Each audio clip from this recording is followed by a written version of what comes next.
With that said, let's get into the video. By the way, this isn't a hate video, we all need to laugh at ourselves every now and then, so sit back and have fun as we all laugh together about car stereotypes. Every YouTuber owns a Nissan GTR. This is an incredibly recent stereotype, but damn has it blown up rapidly. Apparently every YouTuber ever seems to get a Nissan GTR. Doesn't even matter if they're not a car YouTuber, boom, they get one. It's like Oprah Winfrey is up here going, you get a GTR, you get a GTR, everyone gets a GTR. Like as if by just making a YouTube channel, you get a complimentary GTR with it. However, I can see how this stereotype came to be. At the end of the day, the Nissan GTR is actually a pretty good car. It's a decently affordable way to achieve a sub 3 second 0 to 60 time, and GTRs aren't too complicated to operate for a non-car person. It's all-wheel drive and they only come in automatic, so just smack on launch control and off it goes. It's also front engine and features a decent sized trunk, which makes it great for traveling about, so that makes it a popular choice for vloggers. Every Honda is a ricer. Hondas seem to be the weapon of choice for ricers. You would think that with how bad the ricer reputation already is, people would stop to think, maybe I shouldn't put a fart can on my Honda, since it's already been done to death a million times. At this point, I hope most ricers are doing it because they're on some next level irony that I can't understand.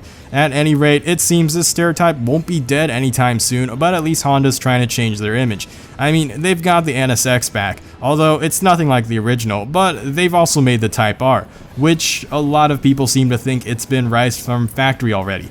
But hey, maybe by already ricing it, Honda will stop people from further ricing it. Who am I kidding? That's not at all going to stop it. The Type R is still an amazing car, and for now it's safe from ricers as it's expensive enough where it won't fall in the hands of a 16-year-old who just got their license and watched too much Fast and Furious and played too much Need for Speed Underground.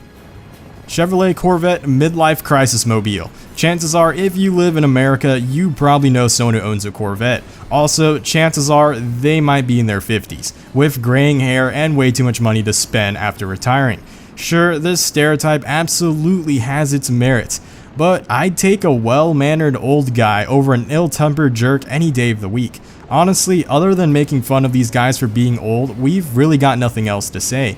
After all, they still own a Corvette, which admittedly is still a nice car. Honestly, who cares? I'm proud of them. Maybe they just never got the chance to own something fun when they were younger because of family reasons, work reasons, etc., but they decided screw it and bought the car of their dreams after saving up money for it. If they enjoy their car, then I could care less about them being old farts in a sports car.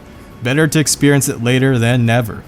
BMW drivers are a-holes. We all know those memes that make fun of BMW owners for parking like complete jerks and never using their turn signals. Some studies say that the only reason we notice this is because BMWs stand out more than a regular car. For example, if a Toyota Camry does the same aforementioned jerk maneuvers, we don't mind it as much because, well, it's a Camry.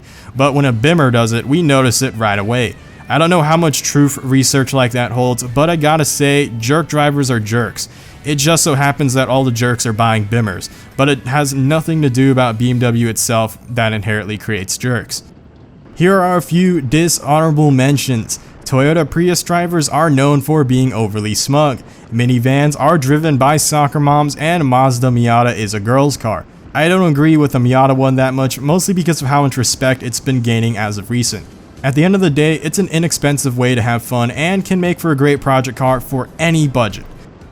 Mustangs run into crowds. As a Mustang owner myself, who would I be to not include this entry on the list? I know you all were waiting for it. Honestly, I feel as though the reason this meme became so popular as of recent is because of Gas Kings and his wide popularization of Mustangs crashing into crowds. Not that that isn't something they do. The main reason this may be the case is because Mustangs, especially V6 base models, are a cheap way to get a decent amount of horsepower. You can easily find 2011 V6 Mustangs for around 10 grand and you're getting a good 305 horsepower out of that. Alternatively, finding old 3-valve GTs from 2005 to 2010 can also be a cheap way to achieve similar horsepower figures, and we all know lots of power in the hands of the inexperienced can lead to disaster. The Mustang also attracts a younger audience, and let's be honest, younger people tend to drive more aggressively. That's one of the reasons why our insurance is so out of whack.